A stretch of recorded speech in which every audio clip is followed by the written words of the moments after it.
Thank you, Susanna. It's a truly incredible book that has made a monumental impact. We often think of the threat to free expression as coming from authoritarian states or government censors, but Careless People has shown us the terrifying reality of a new breed of corporate censorship. From behind closed doors, Meta deployed sweeping non-disclosure agreements, extrajudicial arbitration proceedings, and the threat of financial ruin, all to try and kill Sarah's story. Yet they failed. When Meta tried to silence her, this entire industry stood up and refused to be intimidated. We proved that while a trillion-dollar company might have the resources to gag an individual, they do not have the power to shut down the printing presses. In an uncertain and divided world where power is ever more concentrated, this shows why our industry, and non-fiction books in particular, are more important than ever. We are guardians of non-form courage. On that note, I have the great privilege of handing over to Sarah herself. She's not in a position to comment on her own award, as you know, but she would like to say a few words about Virginia Giuffre and Nobody's Girl.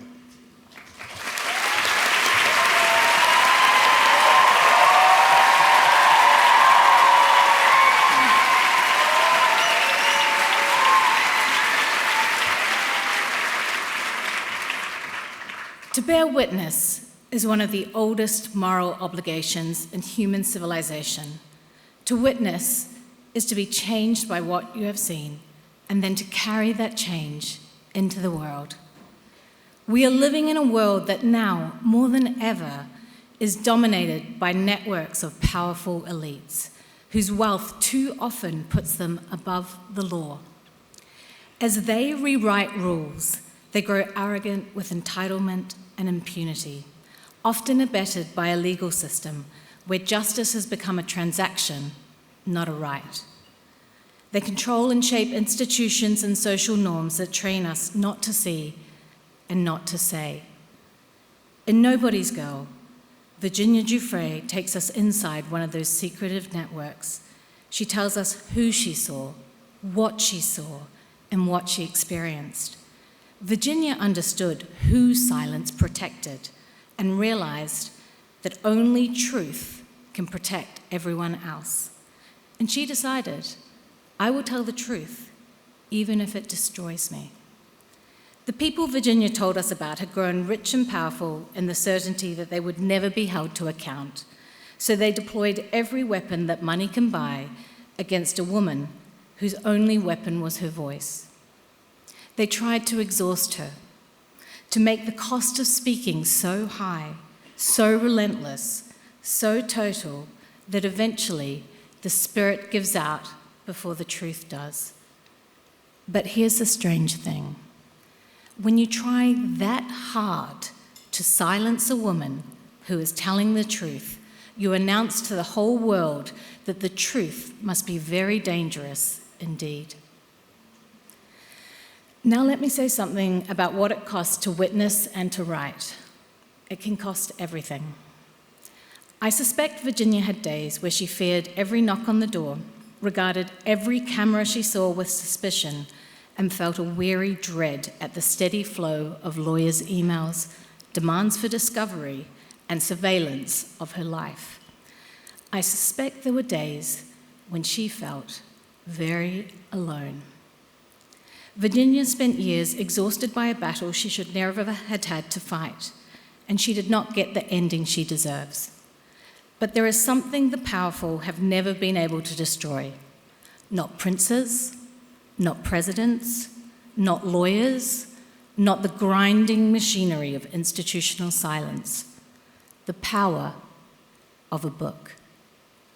We live in an age where web pages can disappear, where a single politically aligned billionaire can spike a news story or delete a viral video. But once a book miraculously makes it out into the world, it cannot be disappeared. With analog tenacity, a book endures. Nobody's Girl is a book, not a post, not a clip, not a viral video. It had to be a book.